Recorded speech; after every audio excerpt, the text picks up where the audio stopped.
नमस्ते, मैं हूँ रीना यादव और मेरे यूट्यूब चैनल पे आप लोग का स्वागत है। और आज मैं सुनाने जा रही हूँ सोहर की उठान।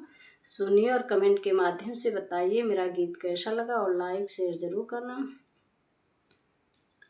बेचब अपन कंगना घेरवाई भी अपन अंगना अंगने में हे खेलाई भी अपन ललना अंगने में।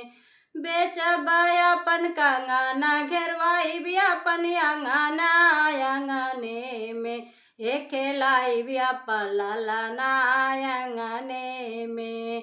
सासु जोगिनिया आइली अंगनवा अंगने में। सासु जोगिनिया आइली अंगनवा अंगने में हे रोवेला हमला ललना अंगने में।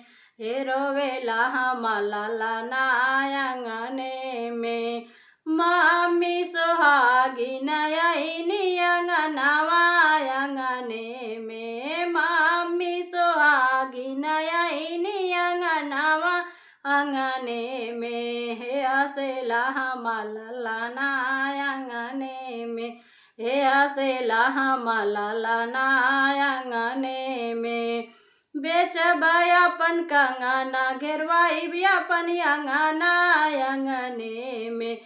खेलाई भी अपन ललना अंगने में। खेलाई भी अपन ललना अंगने में।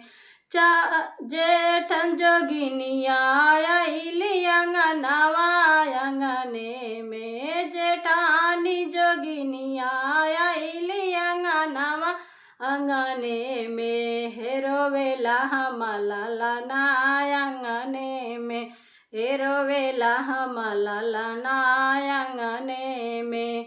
चाची सोहागिन आइली अंगनवा अंगने में। चाची सोहागिन आइली अंगनवा अंगने में हे हसेला हमला ललना अंगने में। हे हसेला हमला ललना अंगने में।